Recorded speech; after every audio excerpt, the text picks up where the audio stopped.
नमस्कार दोस्तों, मैं हूं डॉक्टर उपेश और स्वागत करता हूं आपके अपने इस चैनल फॉरेंसिक साइंस पे डॉक्टर उपेश में। और आज हम बात करने वाले हैं केपी गोसावी और प्रभाकर सेल के बारे में। केपी गोसावी दोस्तों मशहूर हुए अपने उस वायरल फोटोग्राफ से जो कि उन्होंने आर्यन खान के साथ सेल्फी ली थी। तो सबसे पहले तो दोस्तों ये जो फोटोग्राफ थी आर्यन खान के साथ जो सेल्फी वाली, ये वायरल किसने की और ये कैसे हुई।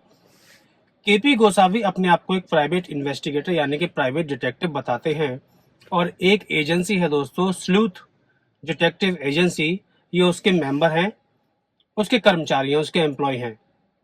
आप इनके फेसबुक पेज पर जाएंगे तो आप देखेंगे इन्होंने अपना फेसबुक पेज आजकल लॉक किया हुआ है। इंस्टाग्राम पेज पर कुछ पोस्ट है, वो भी अब वो विजिबल नहीं है बाकी। और बाकी केपी गोसावी के बारे में ये भी कहा जाता है कि इन पे 2018 में सन 2018 में एक चीटिंग का केस लगा था। एक पर्सन थे चिन्मय देशमुख, उन्होंने चीटिंग का केस लगाया था कि मलेशिया जाने के बारे में इन्होंने उनसे 3,90,000 रुपये या 9,000 रुपये तकरीबन इन्होंने हड़प लिए। और इस तरीके की 4 एफआईआर यानी कि total 4 FIR against KP Gosavi है। तो आखिर केपी गोसावी इतने बड़े डिटेक्टिव कैसे बन गए जो कि एनसीबी के केस में वो विटनेस तक बन गए। हम जानते हैं दोस्तों, कोई भी एजेंसी हो, कोई भी, जैसे चाहे वो सीबीआई हो या वो एनसीबी हो या वो ऐसी कोई भी एजेंसी हो, वो कुछ प्राइवेट डिटेक्टिव्स का कुछ हद तक इस्तेमाल करती है, क्योंकि ये एजेंसीज होती हैं जो एजेंसीज में कुछ बड़े लोगों को रखा जाता है जो एक्स आईजी ऑफिसर्स होते हैं या एक्स सीबीआई ऑफिसर्स होते हैं। क्योंकि मैं ऐसी कई डिटेक्टिव एजेंसीज के लिए फॉरेंसिक का वर्क कर चुका हूँ, तो ये उनके नाम पर इन लोगों को केस दे दिया जाता है। स्लूथ डिटेक्टिव हुए या और कोई डिटेक्टिव एजेंसी हुई, और इस तरीके से इनकी एक बड़ी क्लाइंटेल बन जाती है। तो यहाँ पर केपी गोसावी उसी एजेंसी के एक कार्यकर्ता है, एक एम्प्लॉय थे, अब थे कहा जाएगा।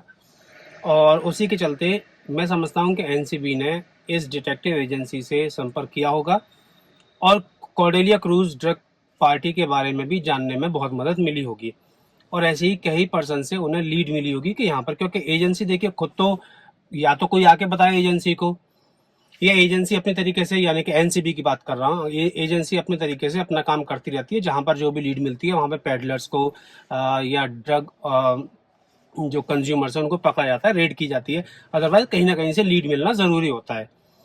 तो ये या तो ये लीड के चक्कर में फंसे, इस तरीके की लीड देने के लिए केपी गोसावी आए और केपी गोसावी को एक विटनेस बनाया गया, पंच विटनेस वहां पे चाहिए होता। अब केपी गोसावी जो कि अपने आप को एक प्राइवेट डिटेक्टिव बताते हैं, इन्होंने क्या गलती की यहाँ पर, इन्होंने इसको फिर से उगाही का एक माध्यम समझा। एनसीबी का एक भी ऑफिसर दोस्तों करप्ट नहीं है, केपी गोसावी ने इसको एक उगाही का माध्यम समझा। आर्यन खान के साथ एक सेल्फी ली और आर्यन खान के साथ सेल्फी ली हुई थी जो वो भेजी गई होगी दोस्तों पूजा ढडलानी को, क्योंकि ये प्रूव करना था कि yes he is the person who is with Aryan Khan this time and who can help Aryan Khan to get out on bail. तो यहाँ पर इस तरीके से ये फोटो दोस्तों वायरल हुई। आपको इसमें ऐसे सोचने की जरूरत नहीं कि केपी गोसावी ने खुद वायरल की, केपी गोसावी ने तो भेजी किसी को, और किसी के थ्रू भेजी होगी डेफिनेटली, डायरेक्ट पूजा डेडलाइन को नहीं भेजी। तो इस बीच में ये फोटो वायरल हो गई। इस फोटो के वायरल होने के बाद चलिए तब तक कोई बात नहीं थी, पर बात चल रही थी उगाही की, यहाँ पर किस तरीके से पैसा लिया जाए, आर्यन खान फंसे या ना फंसे कुछ भी हो, और बाद में केस आ जाएगा एनसीबी जोनल डायरेक्टर के ऊपर। हमारा कोई लेन देन नहीं, हम अपना पैसा बनाकर यहाँ से चलते बनेंगे। तो दोस्तों केपी गोसावी ने ये सब काम किया और 50 लाख टोकन अमाउंट मांगा गया। जैसे कि कोई 25 करोड़ की डील बता रहा है, कोई 18 करोड़ की बता रहा है, उसमें से बताया गया, क्योंकि अपने आप को यहाँ पे केपी गोसावी ने यह साबित किया कि वो एनसीबी के बहुत ही नजदीक हैं और समीर वानखेड़े के बहुत नजदीक हैं। ये साबित किया गया, ये यकीन दिलाया गया, चाहे उनका नंबर सेव करके या कुछ भी सेव करके, इस तरीके से ये फ्रॉड किया गया फिर से, क्योंकि केपी गोसावी पहले से काफी फ्रॉड करते रहे हैं। इसके बाद केपी गोसावी के जो बॉडीगार्ड है प्रभाकर सेल, जी हाँ, केपी गोसावी के प्रभाकर सेल बॉडीगार्ड हैं, जो पहले एक सिक्योरिटी गार्ड की तरह काम करते थे प्रभाकर सेल। उसके बाद वो कई साल सिक्योरिटी गार्ड की तरह काम करने के बाद केपी गोसावी ने उनको अपॉइंट किया प्रभाकर सेल को, और प्रभाकर सेल इस तरीके से बन गए उनके बॉडीगार्ड। और प्रभाकर सेल भी यहाँ पर इन चीज़ों में, ऐसी चीज़ों में, हर चीज़ में शामिल रहते थे, क्योंकि वो पहले से ही काफ़ी दिनों तक उनको पिछले केस में भी अंडर अरेस्ट होने का, यानी कि अरेस्ट होने का एक उनको प्रॉब्लम थी, या उनको अनुमान था कि वो अरेस्ट होंगे, काफ़ी दिन से बच रहे थे। इसके बाद वो एनसीबी के विटनेस बने और उनको लगा कि इस तरीके से वो बाकी सारे उनके पाप भी धुल जाएंगे, और कटराज नाम के जो लॉज है पुणे में, वहाँ पर छुपे बैठे थे। जब लुकआउट नोटिस जारी हुआ, बहुत छानबीन हुई और छानबीन में इनको पकड़ लिया गया। उसके बाद ये सारे एलिगेशन झूठे बताते हैं, यहाँ तक कि 2018 के जो इनके ऊपर एलिगेशंस लगाए गए हैं उनको भी झूठा बताते हैं। पर दोस्तों, इनके खिलाफ टोटल 4 एफआईआर है। तो केपी गोसावी ने केस को इतना उलझा दिया है, पर एक तरीके से केपी गोसावी ने यहाँ पे हेल्प कर दी। वो सेल्फी खींचकर आपको मैं बताऊं, ये एनसीबी के बहुत ही पॉजिटिव जाने वाली है। विटनेस कभी भी हॉस्टाइल हो सकते हैं, विटनेस के ऊपर विश्वास नहीं किया जा सकता, और खाली विटनेस की बात को ही नहीं लिया जा सकता, और वो 5 लोगों में से एक विटनेस है। डेफिनेटली पूजा जेठलानी जब बार बार मिलने आ रही थी तो समीर वानखेड़े ने कहा था कि पूजा जेठलानी जो गवाहों को प्रभावित कर सकती हैं, क्योंकि उन्हें लग चुका था कि ये प्रभावित हो रहे हैं और इस तरीके की बातें आ रही हैं। कि प्रभाकर सैल का कहना है कि किरण गोसावी एनसीबी के ऑफिस से निकलकर सैम डिसूजा नाम के व्यक्ति से बात करने गए। सैम डिसूजा वो व्यक्ति है जिसने पूजा जेठलानी से इनका लिंक कराया, इनका गठबंधन कराया, इनको बातचीत कराई, और वो तकरीबन 500 मीटर दूर, किरण गोसावी तकरीबन 500 मीटर दूर वहाँ से गए एनसीबी ऑफिस से। इसका मतलब एक बार फिर साफ हो जाता है कि एनसीबी का कोई भी अधिकारी इसमें लिप्त नहीं है। नंबर एक बात। नंबर दूसरी बात, जब वो 500 मीटर दूर गए तो वहाँ पे कोई 25 करोड़ की बात हुई थी, जैसा कि प्रभाकर सेल का कहना है। ठीक है, तब के इन सारी बातों को सैम डिसूजा ने नकार दिया। सैम डिसूजा ने कोई 50 लाख के लेन देन की बात कही है, वो अमाउंट वापस भी दिलवा दिया गया, क्योंकि इस तरीके की, क्योंकि आर्यन खान जो है क्लीन चिट नहीं मिली थी एनसीबी से, तो इनको लगा कि अब ये उल्टे फंस जाएंगे। तो ये दोस्तों वहां से आने के बाद प्रभाकर सेल का कहना है कि इतने ही बीच में किरण गोसावी वहां पर गए, इनोवा कार से वहां से उतरे, दूसरी इनोवा में बैठे, बात हुई।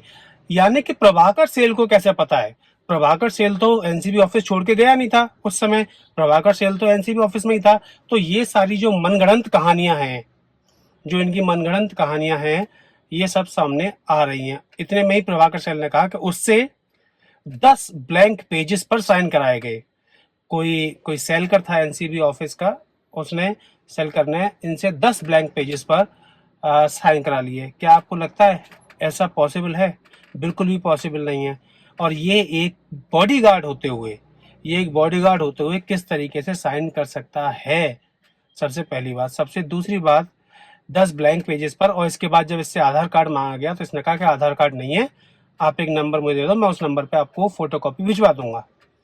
ठीक है, तो ये सारी बातें इनके बीच में हुई। तो ये सारी बातें चेक हो सकती हैं कि आधार कार्ड की फोटोकॉपी भिजवाएगी नहीं भिजवाएगी, किस नंबर पे भेजा गया। और ये जो ब्लैंक पेपर पे साइन कराने की बात थी, मैंने आपको पिछली एक वीडियो में बता दिया है, मैं इसका लिंक ऊपर डाल दे रहा हूँ, और आप ये देखिएगा कि किस तरीके से ब्लैंक पेपर पर साइन कराने की पोजीशन वगैरह बिल्कुल अलग होती है।